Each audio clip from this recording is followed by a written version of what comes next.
Para você que está nos assistindo, bom dia, boa tarde, boa noite. Nossos amigos aqui, Maicon, Diácono Maicon, grande pregador aí da nossa cidade. Sim, o nosso amigo evangelista Fábio, Isso. Nosso amigo conhecido como Fabinho, né? Pronto, Não isso sei aí. como que eu vou chamar na hora da conversa, né? Fabinho tá ótimo. Fabinho, tá bom? Tá ótimo. Tá perfeito. É muito bom ter você aqui com a gente, Fabinho. Obrigado pelo convite. Seu pai, como é que tá? Pastor Faustino? Tá bem, o paizão tá bem lá, Bem. tá na luta dele lá. Mandou um abraço pra sua pessoa. Opa, um Tem grande que- abraço pro nosso Exatamente. pastor.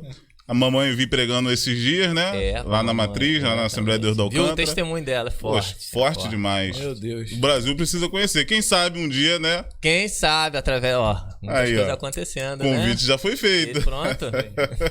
Muito bom ter Trabalham vocês hoje, aqui com a tem um gente. grupo grande de várias igrejas, trabalham com jovens, Isso. trabalham aí com viciados, recuperando pessoas, né, do tráfico, das drogas. Isso.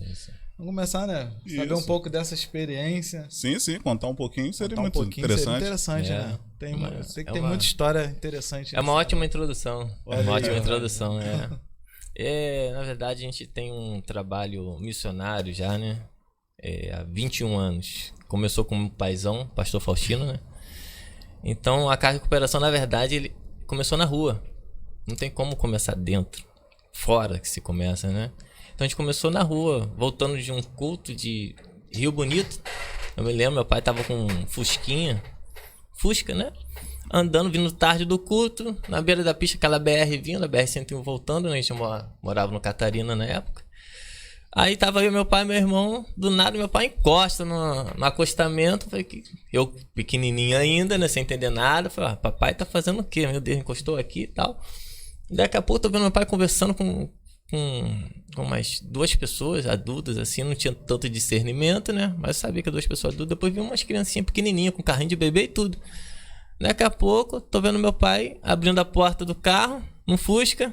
Aí bota um pai, a mãe, mais 3 crianças e a mãe ainda tava gestante ainda. Meu Deus. Entrou tudo dentro do carro e eu falei, papai, o que é isso? Não, fica ligado aí, meus filhos. Tá tudo dando certo, Deus no controle.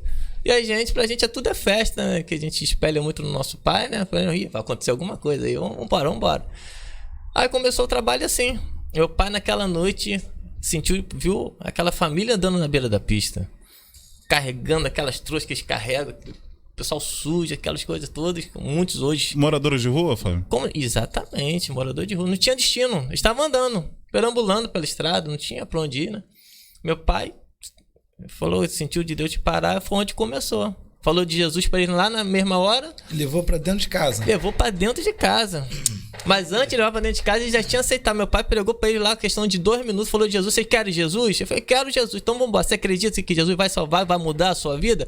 Acredito. Então entra pra dentro do carro. Pronto. Meio que aquela pregação de João Batista, né? Se arrependeu, mergulha nas águas e vambora. Exatamente. Aí, poxa, foi um despertamento pra minha vida, né? Eu não tinha noção, né? Por mais que nós fomos criados no Evangelho, nasci já no berço cristão. Tem ideia mais ou menos quantos anos você tinha? Eu tinha mais ou menos pra uns 12 anos. Marcou. 12. Marcou, né? Que eu já tinha um certo entendimento, Sim, né? sim. Então marcou a minha vida. Do meu irmão, então, né? Meu irmão sempre foi, assim, fiel, assim, com meu pai também junto nas igrejas. Meu irmão era muito extrovertido. Eu era um pouquinho mais fechado, né? Meu irmão não. Meu irmão era do povão, igual meu pai. Onde vai falando, aquela coisa toda. Aí começou, quando chegamos em casa, aí mamãe, Faustino, que é isso? Não, isso aqui é de Deus. É o projeto de Deus que colocou no meu coração agora. Aí assim deu início à recuperação, né? A gente, naquela mesma noite, demos o alimento porque a gente fala de Jesus, prega de Jesus, fala que Jesus cura, salva, liberta, a pessoa aceita Jesus, a pessoa de rua, e depois? A gente vamos embora e deixar as pessoas na rua? Aí que é o lado difícil. E aí? Porque pra gente é Mais fácil, difícil. né? Falar Jesus salva, cura, amém. Aí a gente vai embora pro nosso lar. E aquela pessoa que aceitou Jesus? Fica sem auxílio, né? Aquele drogado que tá na rua. Pô, se eu aceitei Jesus, e agora? Eu vou pra onde? Debaixo do viaduto? Vou ficar de novo? Vou voltar pra onde eu tava, para as drogas? Mas não aceitei Jesus, não é transformação? E aí? Então, o trabalho, a recuperação é um trabalho árduo, difícil. difícil até de entender. Até hoje eu tento entender porque são coisas assim que é complicado. Lidar com o ser humano, por mais que seja a melhor coisa hoje é investir no ser humano. Sim, investir em almas. Dá pra ver que vocês fazem isso lá no campo de vocês, né? O Faustino. A marca dele, né? Tá registrado. Exatamente. Tanto que ele se sente bem. Falou de pessoa de rua, dependente de químico, drogado. Não tem tempo ruim pra ele. Não tem tempo, não tem hora, qualquer lugar ele vai. Cansou de subir. Eu não me lembro da última vez que a Assembleia de Deus da Alcântara precisou do pastor Faustino e ele disse não.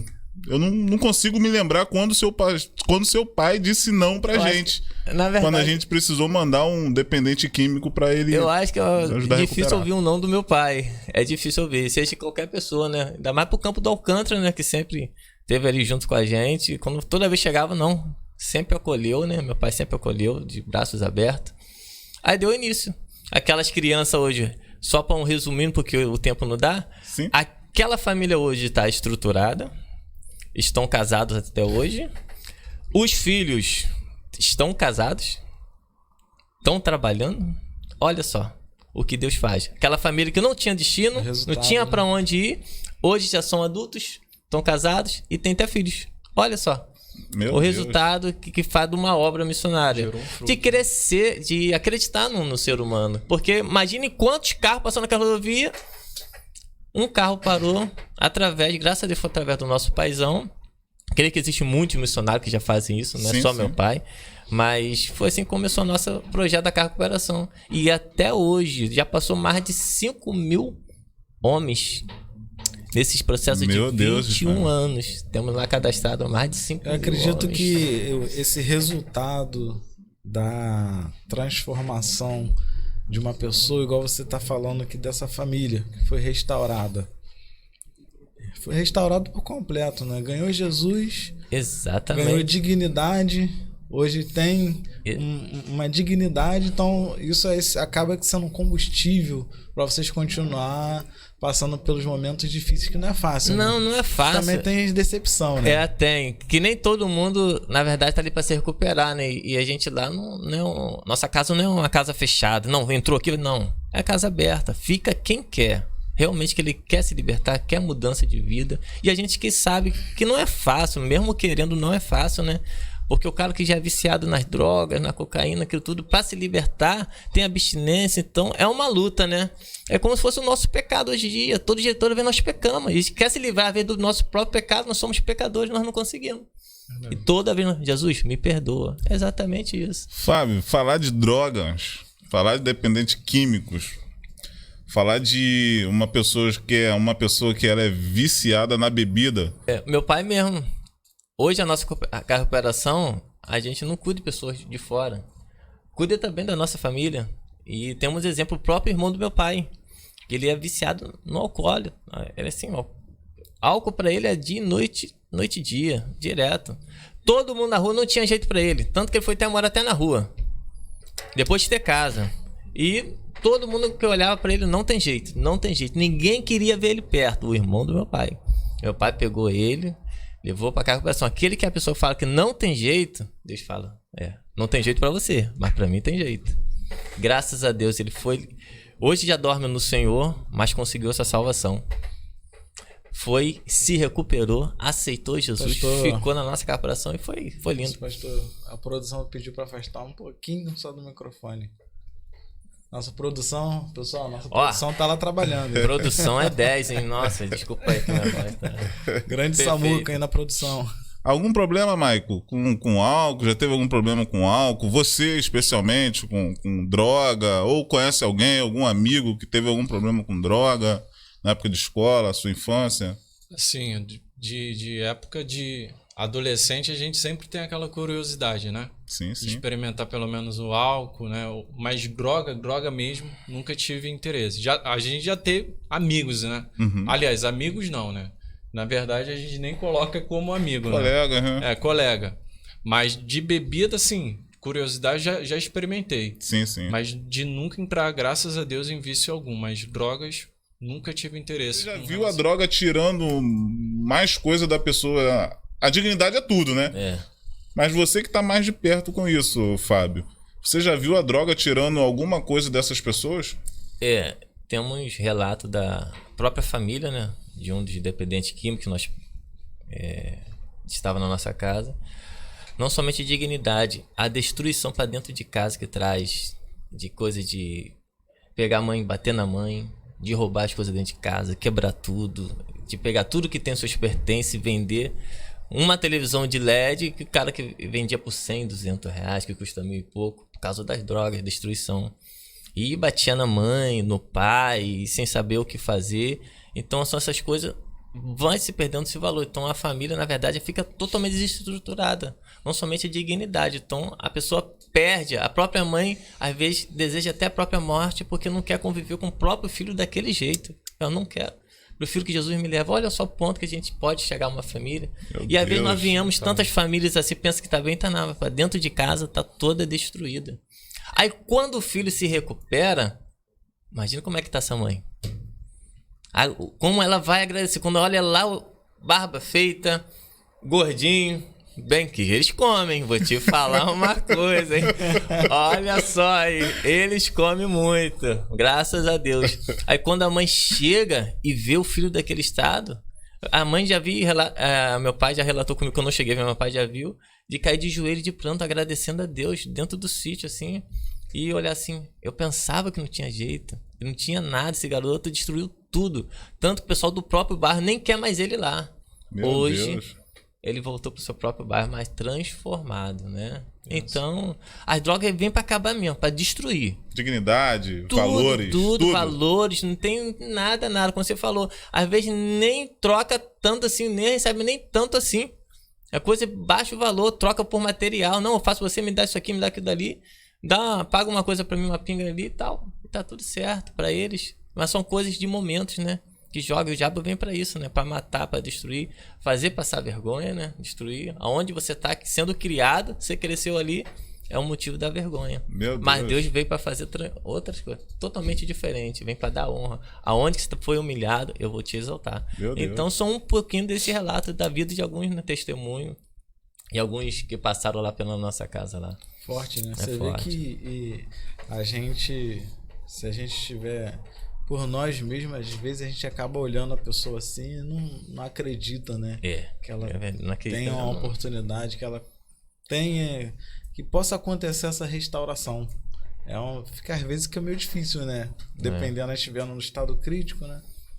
Mas ainda bem que tem pessoas assim que tem que não é só amor, né? Tem que ter amor, mas tem que ter coragem, né? Aliás, hoje já tem um acesso mais rápido, né? Infelizmente você pode ir ali na esquina, amiguinho facilidade que é grande, a facilidade que é grande, né? De oferecer a droga. Eu sei que eu tive um pouquinho mais próximo por conta do meu pai, né? O meu pai, ele trabalhou, né, nesse ramo também de centro de recuperação, então a gente chegou também a ter um pouco de contato. Hoje, né, o centro se encontra inativo, Sim. mas foi muitas experiências. Como o Fabiano estava falando, de famílias, mães, que hoje a gente vê que não tem mais jeito, né, de escutar realmente de um pai ou de uma mãe falar, olha, eu não quero mais essa pessoa lá em casa. Eu acho que acaba com a dignidade da pessoa, realmente. Porque para ele não tem mais esperança, né? Para ele não tem mais jeito. Mas aí também vai depender do esforço da própria pessoa, né? Não adianta a gente também oferecer recurso, se também não tiver um retorno da pessoa, que é um recurso jogado fora. Então tem que também ter um esforço da própria pessoa também. É uma situação difícil. E como é que fica para evoluir esse trabalho? Que a gente vai ter pessoas que os familiares não querem mais saber. Verdade. Aí vocês vão lá, pega aquela pessoa para ajudar. Aí ninguém chega junto para ajudar. Aí como é que fica? Vocês pegando essas pessoas que ninguém dão nada por ela. Exatamente. E aí? É difícil? É difícil. É muito difícil. Chega a ser quase até impossível de se resolver, né? Mas hoje temos interno que tá lá mais de 10 anos com a gente. Mais de 10 anos. Meu Deus. Pergunta se ele quer ir embora. Não quer. Ele não vai embora por quê? Que ele tem medo de voltar pra vida pregressa ou ele não tem um lugar pra onde ir? Não, que ele botou o propósito no coração dele, porque foi ali que ele foi transformado. E ali ele quer ajudar pra ajudar outras pessoas a se Meu transformar Deus, como cara. testemunho da vida Forte dele. isso. Meu Deus, rapaz. E hoje, são um deles, né? Hoje são um monitor lá, que ele é o responsável, né? Abaixo do meu pai lá. Ele que é o responsável, fica na casa direto, 24 horas lá cuidando do pessoal. E não vai embora. É aqui que eu vou.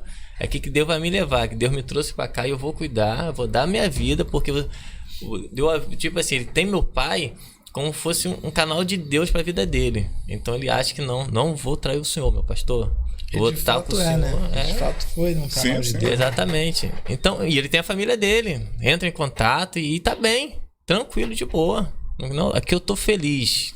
Aqui que Deus me quer aqui. Então, a gente não tem como contrariar isso. É apoiar, assim, ó. Tem certeza? Tem. Então, segue avante, né? Meu Mas Deus. tem casos também da família, às vezes não queria mais saber. Já chegou lá, a família colocou, sumiu. Nem o próprio interno tem contato da própria família, não sabe. Meu se Deus. mudaram. Não tem pra onde. E aí? Uma curiosidade que eu tenho, Fábio. Um dependente químico. Eu acho esse rapaz ou essa mulher, não sei se vocês cuidam de mulheres lá nesse centro de recuperação, mas eu achei um rapaz, ele precisa de ajuda. Sim. Como eu posso ajudar esse rapaz dependente químico, tá? Usuário de cocaína, de qualquer outra droga? Como eu posso ajudar ele? Eu preciso ter alguma documentação? Eu preciso ter uma carta de recomendação? Ou eu só chegar num centro de recuperação e bato em qualquer porta e deixo ele lá? Como que funciona esse trâmite? Na verdade, eu acho que 99,99999% eles pegam e deixam lá e deixam ele se virar. Desse jeito. Não levam. Não querem saber questão de documentação, não. Uhum. Tá aqui, ó. Eu achei, eu senti de Deus ajudar e toma. Senti Eu falei, de Deus de pega lá e ajudar, vai como toma assim? aí. Você sentiu de Deus de ajudar e me dá? E a pessoa vai embora. A parte burocrática, como que funciona a parte burocrática? Aí agora, devido ao conhecimento, até pro meu pai no início foi até difícil, meu pai também não conhecia muito, foi um trabalho de conclusão, mas não sabia como é que funcionaria a administração, tem que ter administração. Hoje já funciona diferente, meu pai já pede todos os documentos, meu pai vai ver se vai no CRAS, vai ver se tem alguma ligação, ver se se tá cumprindo alguma pena penal, alguma coisa assim, então tem um histórico da pessoa. Meu pai busca, e hoje nós temos essa ajuda, né? Por mais que as pessoas chegam lá e entregam pra gente sem nada, a gente pega o histórico. Qual é o seu nome todo completo? Tem identidade? Só tem identidade. Meu pai vai lá, pega a identidade, vai lá e busca o e-mail onde a gente tá devendo. E meu pai, tá devendo? Vai pagar, filho. Eu vou te levar, eu tô contigo. Vamos lá, até isso. Que já chegou pessoas lá que a polícia tava atrás dele, né? Que teve uma morte e tal. E meu pai, não, vamos lá, vou contigo. Eu boto a carga de operação vai estar junto contigo. Cumpriu a pena. Quando foi lá no delegado, foi no fórum, chegou lá, meu pai, não, ele tá sobre a minha responsabilidade. Meu Deus, hein? Olha a responsabilidade que a gente Olha pega. a responsabilidade, hein? Aí eles entenderam porque ele não pode mais ser da carga de operação. Então, pastor, sua responsabilidade. Aí tem uns documentos lá que eles pedem, né? A gente pega tudinho, certidões, tudinho, aí fica com a gente até aquele processo. Mas ele paga aquela pensão, seja por filho, ou seja, a cesta básica, você vir para o municipal ou estadual, seja qual é o órgão que ele esteja preso com a pena que está pagando, né? Então a documentação nossa a gente pega e restaura toda a documentação. Tanto que tem um cara lá, nosso amigo, a gente chama ele de Zé, que não tem nada. Nunca tirou nem certidão de nascimento. Meu Deus. Chegou lá sem certidão, sem nada. Ele veio de onde? Ele? De Marte? De qual planeta? E a gente sem entender. E ele tem um problema na fala, ele não consegue falar. Então como é que nós vamos entender, né? Sim. Então, e meu pai ficou naquela... Aí teve um abençoado, né? Que é daqui de São Gonçalo. Sempre São Gonçalo, né? Tem gonçalenses de... Até na lua tem gonçalenses. Teve um abençoado de São Gonçalo que foi ajudar meu pai lá, nesse termo de psicólogo e tal. Ajudou ele lá. Não, calma aí. Eu tenho um programa aqui, uns amigos aqui, nós vamos saber quem ele é. Puxou lá, que eu nem sei onde que é, que eu não sei como é que funciona isso. Daqui a pouco, acho o documento dele. Aí ele volta, pegou ele, trouxe pra São Gonçalo, fez tudinho. Certidão de nascimento, tudinho. Achou o histórico dele tudinho. Eu falei, aí fez certidão de nascimento tudo bonitinho. Então é difícil, é complicado. Chega assim do nada, como nós vamos sair? Nem sabe o nome, chega lá desorientado, a gente pega, pelo menos com o nome, tem um serviço da prefeitura, né, que tem um acesso a isso, que faz lá, que tem os detalhes todinho. Ali dá o histórico todinho pra gente, que fala aí. Tira os documentos, tem gente que não tem documento, tira CPF, carteira de trabalho. Inclusive tem pessoas trabalhando que estão lá com a gente. Empregado. Graças a Deus. Bom. E você falou uma coisa importante, interessante. A importância do poder público também estar envolvido. Exatamente. Né? Porque tem coisas que às vezes fogem da nossa esfera, né? A gente até quer fazer, mas como é que tira um documento? Exatamente. Precisa, né, dos órgãos públicos, né? Isso é importante também. Sempre tem... Nós precisamos, né? Na verdade, em questão de... O pessoal até confunde até mesmo a palavra política, mas querendo ou não, nós temos que saber fazer uma boa política, Sim, né? sim.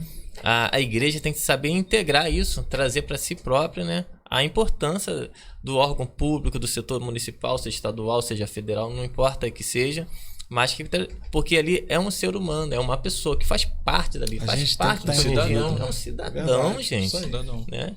Então, eu louvo a Deus porque toda vez que a gente vai até o município, seja São Gonçalo, lá em Rio Bonito, nós temos a Carga Cooperação, sempre prontidão, atendendo, assim. Então, não temos esse problema, graças a Deus, questão de documento. E qual é mais difícil? Cuidar de homens ou de mulheres? Então, foi até o que o Gilberto falou aqui. Hoje nós não cuidamos de mulheres, somente de homens. Já tivemos mulheres e já tivemos também pessoas menores, né? Crianças, muitas crianças de rua, né? Então, pra gente obter isso é difícil, a gente não pode, porque tem um setor de Ministério Público e tudo mais. Nós temos que também ter suporte. Como que nós vamos pegar uma criança para cuidar se nós não temos suporte para estar ali junto? Dar o acolhimento, o que a criança precisa, né?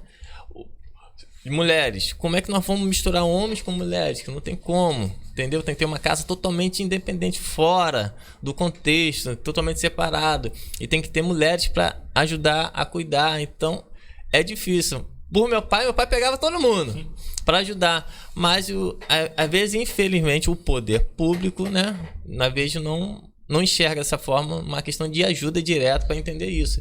É uma burocracia muito grande que não cabe hoje nós falarmos sobre isso, né? A questão dos centros de recuperação. O governo disponibiliza centros de recuperação, dependente químico, alcoólico. Tem alguma coisa da parte do governo? Porque a maioria das vezes eu vejo a pessoa indo sempre para a área do privado, né? Uhum. Tem alguma coisa na área pública para um dependente químico? Tem. Inclusive tem um programa agora do estado, se não me engano, que está lá no Rio, que eles pegam as pessoas de rua, fazem um cadastro e tem algumas ONGs direcionadas ao estado que acolhe essas pessoas de rua, mas tem tudo controlado, com nome, tudinho, as pessoas que querem. Sim, existe isso, lá mesmo. Mas como o nosso é particular, às vezes já chegou órgão público lá levar para nossa Carga Operação. Referência, né? Pega lá, a pessoa tá na pracinha. Então eles vão com o carro da prefeitura, pega e leva lá para nossa Carga Operação. Agora, a questão da ajuda é também questão de burocrática, questão de documentos, certidões. Nós temos todas as certidões, mas cada vez que passem é renovar certidões e é difícil. A ajuda para vir no governo público requer muita documentação. E eles estão certos, porque é uma coisa bem sigilosa. Que já vi casos infelizmente, casos de recuperação se aproveitando de certas pessoas, né, para ter um recurso e não está fazendo bom proveito. Nós lá nunca ganhamos uma ajuda dessa diretamente. Nunca. Quem mantém a nossa cooperação hoje é a nossa família e principalmente as nossas igrejas. Com doações. Uhum. Já recebemos doações de pessoas católicas, nossos amigos, de padres, pessoas espíritas. Assim, não tem um rótulo de religião. Né? Eu vou te falar, o que mais ajuda é que as pessoas que não têm. Aquele que não tem nada é o que mais ajuda a gente. Tipo assim, eu não tenho 2 kg de açúcar, mas eu tenho 1. Toma 1. Eles ficam com 1 e doam. É dessa forma. E assim vai indo. Cada um pouquinho. E assim vai indo, né? Mas questão pública é uma burocracia muito grande para receber, que requer muitos documentos, né? E a gente tem esses documentos, mas tem que fazer mais certidões. Então é difícil a gente obter esse retorno. Você parou na sua vida, Fabinho, com 12 anos, vendo aquela imagem do seu pai e tal, mas você tá igual Jesus, né? Vai aparecer com 30 e poucos anos. Vai aparecer com 30 e poucos anos, cara. Mas no meio disso tudo aí, desses 12 anos que veio, você parou nos 12, e nos 16, nos 20, eu me lembro de ter te encontrado muito na música, né, cara? A gente se encontrou muito na música. A música é interessante. Na verdade, meu pai, a gente buscava muito pro monte na época, na Meca Amendoeira, São Gonçalo, né? A gente ia muito lá. E meu pai achou necessidade, né? Porque antigamente o culto era muito no gogó. Não tinha nem microfone. E tinha necessidade de ter música na igreja, não tinha? Sim. Aí meu pai falou, não, vamos pro monte. Meu pai comprou um teclado, um violão. Fomos pro monte, consagrou. Não, meu filho vai sair daqui em nome de Jesus. Nós vamos ter músico. E eu fui junto com ele. Não, papai vai, eu também tô junto. Para a honra e glória ao nome do Senhor. Eu comecei a tocar o meu violão. Comecei a tocar o meu teclado, minha bateria. Eu sou um pouquinho eclético, assim, só questão de instrumento de corda. Sopro, não entendo nada. Se você botar uma partitura na minha frente, eu vou ver um monte de pulga. Não leio nada. Mas, para o glória do Senhor Jesus Cristo, eu aprendi, assim, olhando. Deus me deu esse dom, que eu louvo a Deus por isso, de ajudar nossas igrejas, de também fazer discípulos, porque nós temos talento, mas às vezes não queremos ver o cara também crescer, não. Porque eu já sofri isso. De ver um cara tocando e ficava olhando. Capaz, eu vou tentar aprender. O cara fazia assim, escondia, né? Fabinho, isso eu vou ter que discordar. Músico não faz isso não, né? Músico... Tocou aí no escondendo a frase, né? Pô, vou ter que defender os músicos aí. Mas foi assim, mas graças a Deus hoje. Aí começou a ser minha música assim, nos meus 15 anos, mais ou menos. Meu pai comprou um violãozinho, depois foi um teclado e fui indo, fui aprendendo, tocando. Inclusive com um conhecido muito nosso, né? Eu cheguei a ficar na aula com ele pouco tempo, ele me ensinou algumas coisas, mas foi coisa rápida, né, com ele. Eu agradeço pela que ele fez por mim, né? Se eu não me engano, fiquei 2 meses só, 2, 3 meses com ele, me deu uma luz. Eu segui meu barco, não tinha tempo. Que é igual a música da Assembleia de Deus, né, filhão? Tocou deu dó maior, vai embora, né? Vai embora. Até hoje. É benção. E hoje tá no ministério aí pastoral também, né? Pregando. A gente conta mais não pregador, né? Poxa, pelo amor de Deus, aqui aprendeu. Não fala isso não, que tem um teólogo aqui do meu lado, rapaz. Um professor, faz isso não. Mas a gente conta uma história, né? Historinha de Jesus. É sempre bom contar. Da Bíblia, né? História da Bíblia. Não conta a historinha, né? História da Bíblia. Mas a gente traz uma palavra assim, né? A gente conta nossas experiências, por mais que eu me sinto muito novo. Eu me sinto muito novo, mas já passei por muitas coisas, né? Que na nossa vida, né? As batalhas, as lutas, conviver com perdas, isso aí é meio... Só quem sabe a dor de quem perdeu alguém, somente aquela pessoa. Por mais que a gente receba a palavra, carinho, que as pessoas nos abraçam, mas quando você perde alguém ali, querido ali do seu lado, para você continuar, nossa, só a mão do Deus, só. Difícil. Perder que você fala o quê? Do Jefferson? Foi aquela perda? Sentiu muito essa perda, Fabinho? Já senti demais. Pra mim, eu falei, Jesus, acabou minha vida. Porque era meu irmão, né? Eu era o discípulo dele. Tudo que ele fazia, eu fazia. Ele me cobrava. Fabinho, ó, culto. Ó, Fabinho, ensaio. Ó, o culto começa às 7, não 8. Eu sempre fui cobrado. Então, eu trabalhava muito, né, na minha área de trabalho, na área da saúde. Trabalho no SAMU há 15 anos já. Então, eu viajava muitas vezes, né? Então, eu ficava muito ligado a ele. Me cobrava. Hoje eu dou valor quando alguém me cobra e quando eu vou cobrar alguém. Porque quando ele me cobrava, eu não tinha noção que ele queria o meu bem. Eu não dava, às vezes, valor. Priorizava outras coisas, não priorizava a igreja quando tinha tempo. Aí quando eu não tinha tempo, eu falava, poxa, eu não vou pra igreja porque eu trabalho. Aí quando você para de trabalhar, e continua não indo pra igreja, e aí? Aí Deus começa a apertar. E a perca dele pra mim foi uma coisa assim, inesperada, né?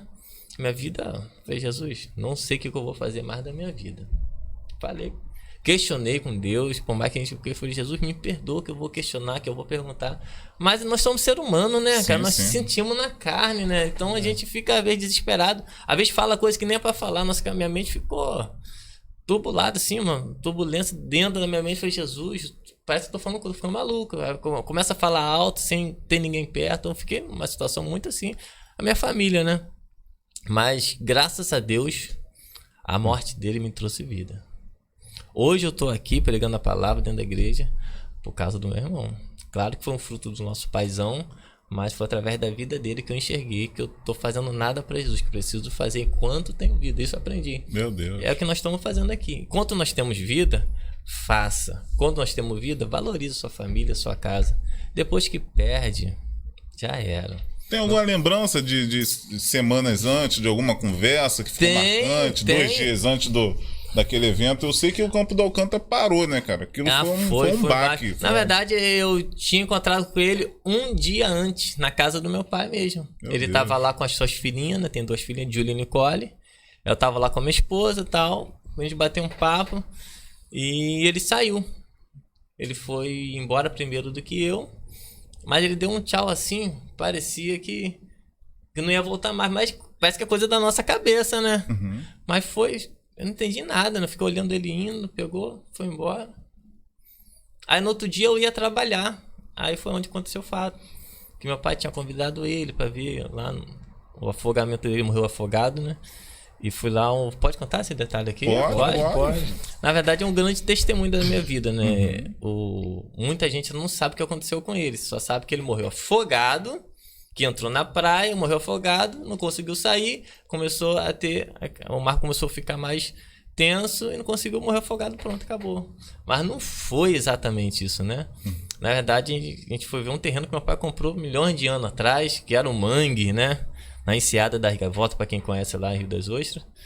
Aí tava muito quente, aí ele tava com um grupo de amigos, né? E ele tava na beira lá da praia, realmente. Mas só que aquela água que bate, que sobe, aí sujou ele de areia lá em cima. Tava sentado, né? Aí eles acharam pro bem, ó, vamos descer mais um pouquinho. Tem muita praia lá que é meio assim, lá é assim que desce, né? inclinado. E é perigosa, né? E lá era mais perigosa. E a gente não conhecia, né? Foi onde que eles tentaram se lavar, que sujou a areia sujou eles. Aí veio uma onda, bateu e levou eles mais pra cima. Mas quando a onda volta, a água volta puxando. Aí foi onde que eles embolaram mais na areia. Foi, agora nós temos que entrar na água.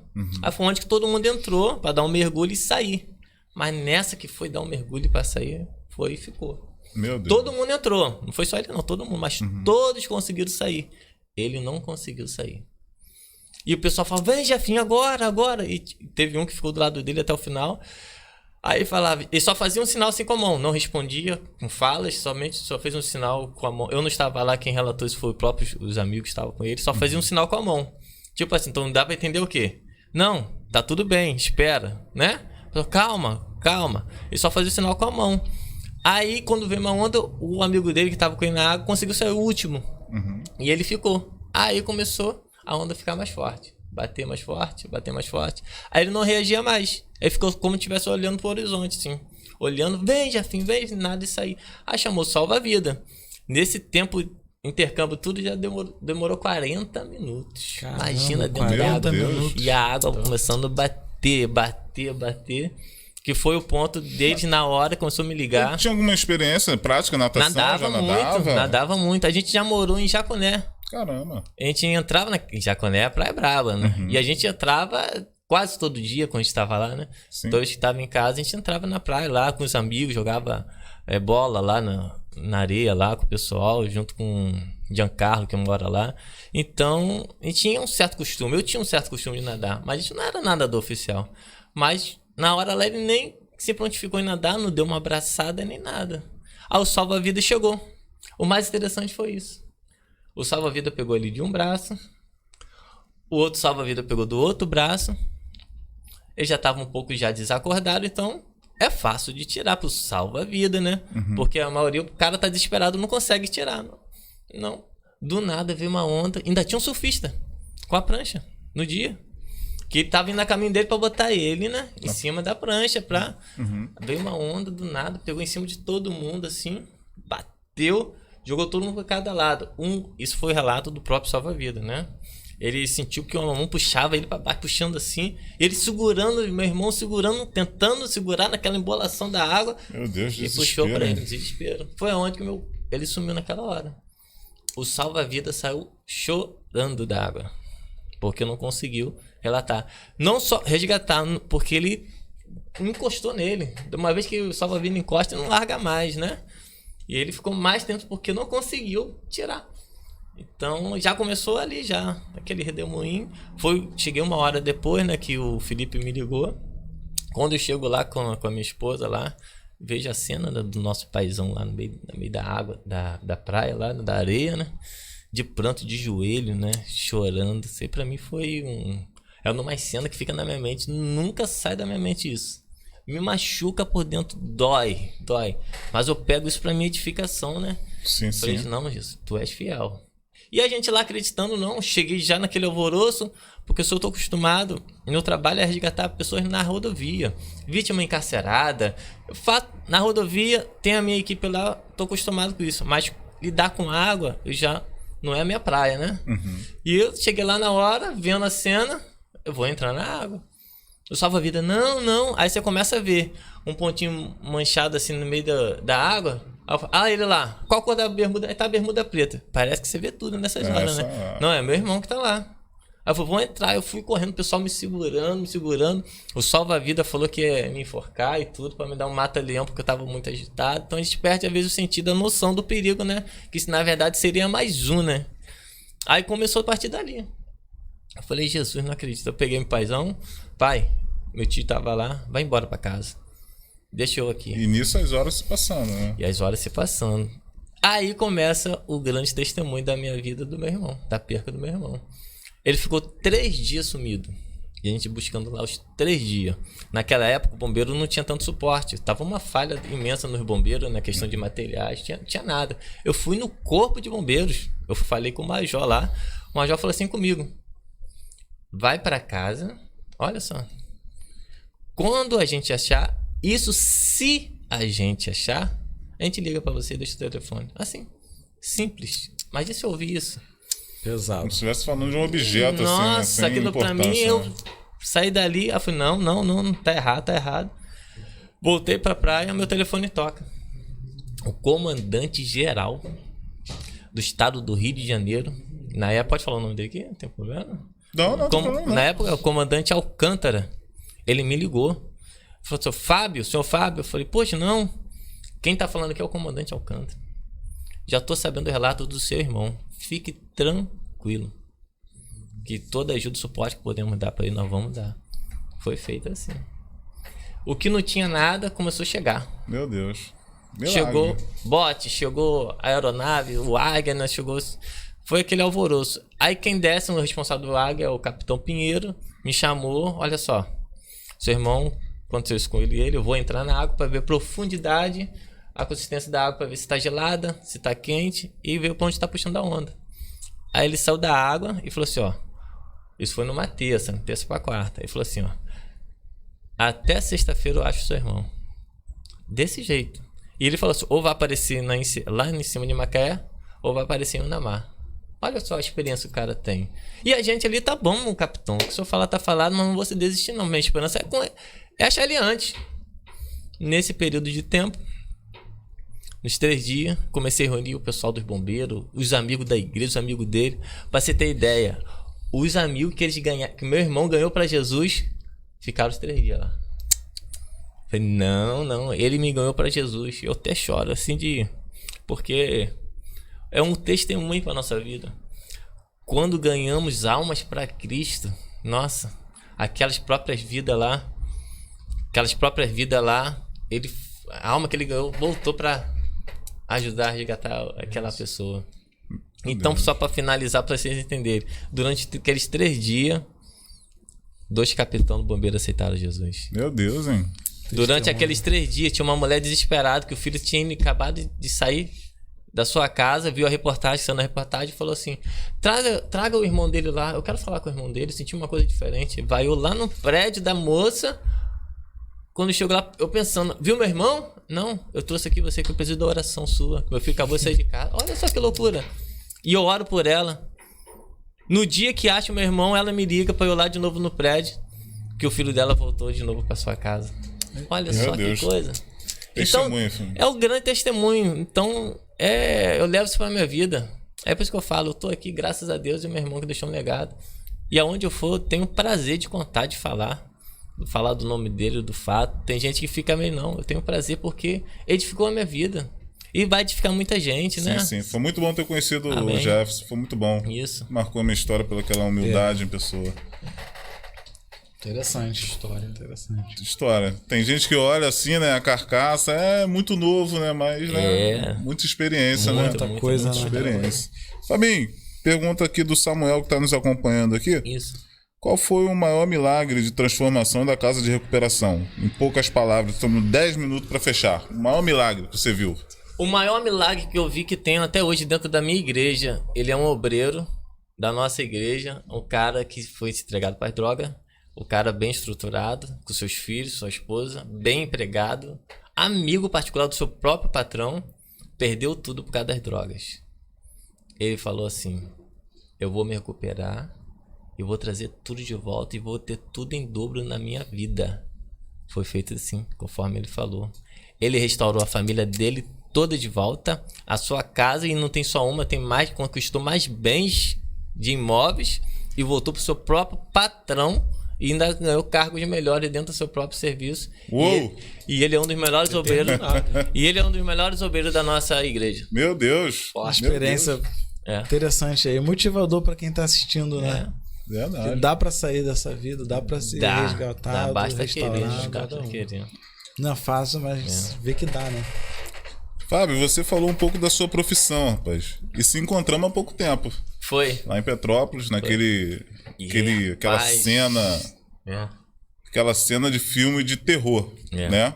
A gente que tava lá de perto, você muito mais, né? Tava na questão da logística, né? Entregando uma água, da alimentação, mas você tava de frente ali, cara. Foi. Você tava na ponta da lança. É um assunto bem delicado. Você teve de frente ali, né? Ali o desastre começou numa terça, na final da tarde pra noite, né? E já tava no noticiário já, né?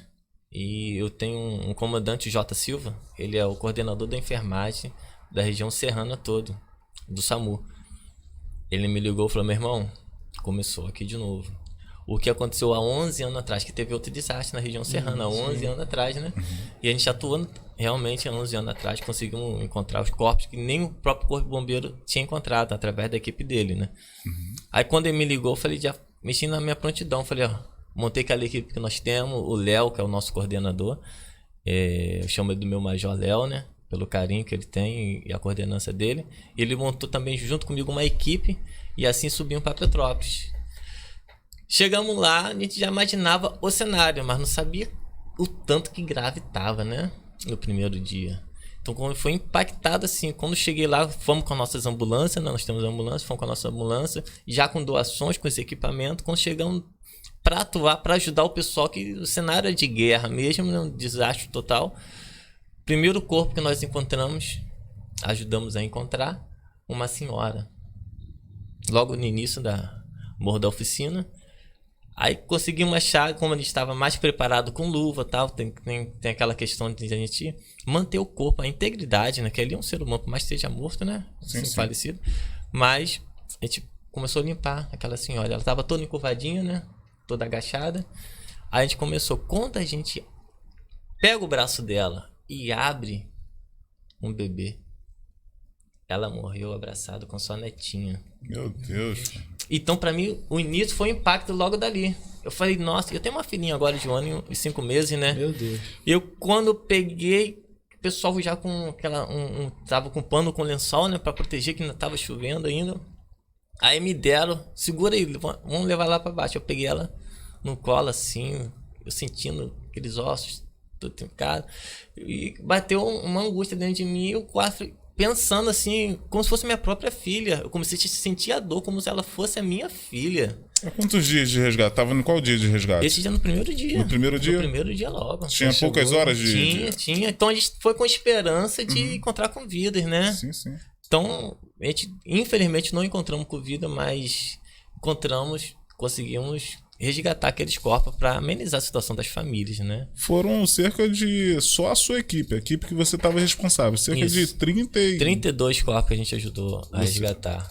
A equipe toda, né? A equipe toda como conjunto. E lá, eu achei interessante que lá foi uma unidade. Lá não tinha capitão, não tinha major, não tinha civil, não tinha... Não. É todo mundo junto. Todo mundo Igualdade. no mesmo foco, né? Porque eles viram, depois que morre é todo mundo a mesma coisa. Verdade. Eles sentiram, não, nós somos juntos. Cada um respeitando o seu espaço, a comunicação. E o mais interessante de tudo, os moradores de Petrópolis. Me senti muito acolhido ali naquela Nossa, época. parabéns pro pessoal de Petrópolis, os moradores. Eu me sinto que eu faço parte da família de Petrópolis, porque do jeito que eles tratou a gente lá. Até hoje eu tenho um amigo, cara. E aí, que seu maravilha. Lindomar, se você estiver nos assistindo, um Lindomar. beijo pro senhor, seu Lindomar, tá? O senhor, sua esposa, nos tratou com uma tanta alegria. Nossa. Até hoje ele fala comigo no Deus WhatsApp. abençoe Lidomar. As pessoas levavam comida pra gente, assim, ó. Só faltava pegar e servir na nossa boca. Verdade. Uma coisa assim. Nós chamamos isso de empatia, né? Verdade. De estar no lugar da pessoa. Então, Petrópolis foi uma empatia e foi um confronto com a minha vida própria mesmo. Conseguimos resgatar os 32, ajudamos, conhecemos as famílias e cada família era uma história diferente. Eu estava do lado de um cara que ele falou assim: meu nome que estava lá, meu brevê, ô Fábio, a minha esposa tá ali com a minha filha de 13 anos e o meu bebê de 3 meses, enterrado. Mas eu vou achar eles. Eu falei, rapaz, só sai daqui enquanto achar eles. Pode ficar tranquilo. E ele sabia que já estava... Mas como o cara vai querer aceitar ainda que... Né? Mas eu vou ter aqui até o final. Aí, então foram relatos assim de que ter esperança. Encontramos gestantes ainda, né? Meu Tiramos Deus. gestante lá. Quando a gente conseguiu tirar a gestante, o tempo fechou do nada, né? Que tem uns apitos. O primeiro, o segundo, o terceiro apito. O terceiro já... Já é pra... Mete o pé, entendeu? Sinalização.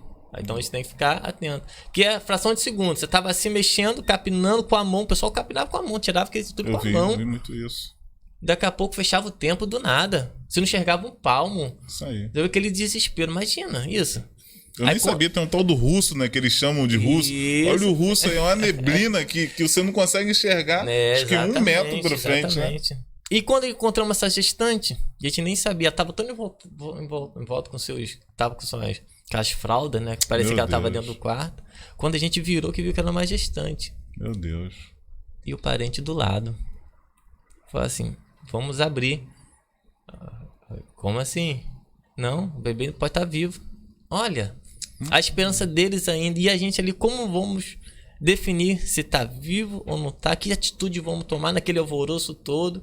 Então você tem que ter um certo controle emocional, psicólogo, se para você ficar bem. Então a gente tentava reverter, não, calma, vamos fazer tal. Mas enfim, é um pequeno relato que a gente passou lá. E depois de uma experiência dessa, marca muito, né? Marca. Só não fica mesmo.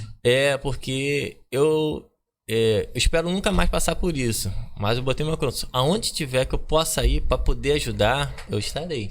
A gente não quer que aconteça de novo, jamais. Uma coisa assim que eu nunca mais quero viver. Mas se tiver, eu quero estar lá para estar ajudando. Porque eu sei que é difícil para aquelas famílias. Eu tô bem, cara. Tem minha casa, meu carro, tá aí. E aquelas famílias que perderam tudo? Verdade. Nunca mais vão ter, né? Então... Tinha uma cena, cara. Eu vi uma cena nessa hora que a gente tava na logística do alimento ali, essa merda do Alcântara e tal. A gente ficou responsável por auxiliar os civis, né? E os militares na questão da alimentação e da água. Tinha um senhor que ele ficava lá o tempo inteiro, exatamente do jeito que você falou, cavando com as suas mãos. E chegou uma hora que teve um homem muito grande, né, do corpo de bombeiro, chegou, parece que foi um pouco mais áspero com ele. Meio que, sai daí que você está atrapalhando, meio que assim. Mas isso já estava já no 4º dia já de busca. E o cheiro já estava, um cheiro horrível de pessoa morta, né, um cheiro muito forte. E aquele senhor falou meio que assim, alguém do corpo de bombeiro chegou do lado dele assim, não, deixa com a gente que a gente vai achar sua família, tal. Deixa com a gente que a gente vai achar o que você perdeu. Isso.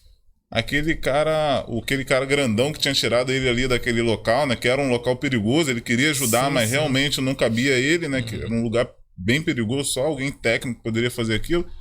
Ele chega e fala assim, olha, rapaz, as minhas 3 filhas estão aí debaixo, cara. Ele não falava nada com ninguém. Ele já estava 3 dias ou 4 dias sem falar nada. quando alguém chega e coloca o braço em cima dele, ele solta aquelas palavras. Aquilo marcou a minha vida. Ele falou, minhas 3 filhas estão aí debaixo, cara. Ele tava sozinho ali. Ele tava ali de qualquer maneira, sem técnico, mas com muita vontade, tentando tirar a família dele dali de baixo, que foi uma cena pra mim que realmente, quando eu fui embora, quando eu tive que vir embora, quando eu tava no chuveiro, eu achei que eu tava forte, né? Falei, não chorei, tô bem, né? Quando eu chego debaixo do chuveiro, meu amigo, eu desabei. Eu falei, eu sou apenas mais um, né? Somos todos iguais. Papo que a gente vai estar fazendo entre amigos, né? Nós tivemos o prazer de estar com o nosso amigo, o evangelista Fabinho, contando a sua história, um pouco, né, da sua história, né, das experiências. Nosso amigo Maicon também. Falou pouco hoje, hein, Marcos? Deixar esse homem falar, porque... não para, hein? Calma. Calma. Hoje a gente tinha que saber da história do homem aí, gente. Tinha que saber da história dele. Vai lá bom na minha ouvir, igreja, né, ele vai ter 2 horas pra pregar. Pô, já arrumou até a agenda já, mano. Tá marcado. Tá marcado. Ela vai entrar falando no mistério. Mas, pessoal, seja bem-vindo. Amém. Tamo aí. E vamos seguir. Só o primeiro de muitos. Bom, foi um prazer estar aqui com vocês, né? Conhecer também, né, um pouco da história aí do Fábio, meus amigos aí. Tamo junto. Para os próximos também que virão. E firme e forte aí. Vamos a crescer junto. Meu amigo evangelista Fábio. Eu que agradeço dessa oportunidade de estar aqui. Eu louvo a Deus pela vida de vocês. E esse bate-papo é muito bom, interessante, porque às vezes a gente... Uma conversa, só basta uma conversa às vezes pra nossa gente. Passa o dia todo naquela aflição, igual hoje. Hoje o dia foi agitado. Parei aqui com meus amigos. Quem diria que eu tá aqui conversando. Uma honra. Isso pra mim, esse é lindo, é maravilhoso. São momentos únicos na nossa vida, que às vezes são oportunidades que passam e a gente não consegue mais pegar. Aqui nossas vidas, então, imagina quantas e quantas pessoas vão ser edificadas. Exatamente. Então, eu que agradeço a oportunidade. Quer mandar um beijo aqui. Pra alguém em casa? Eu quero mandar um beijão pra minha esposa, linda, maravilhosa, minha rainha princesa Camila, junto com a minha princesa Raquel, minha filhinha, junto com meus pais, meus amigos. O Yuri, que tá aqui do meu lado, é meu amigo fiel. O Yuri, aonde eu vou... Tem aquele... cara que é seu amigo, pra todas as horas, é ele. Ministrou nessa Assembleia de Deus do Alcântara, rapaz, né? Ele cantou, agora desceu. Ele vai contar um pouquinho, ele vai ter a oportunidade de estar aqui, sentado aqui, vai ser uma história linda. Mas Deus abençoe a todos vocês, obrigado.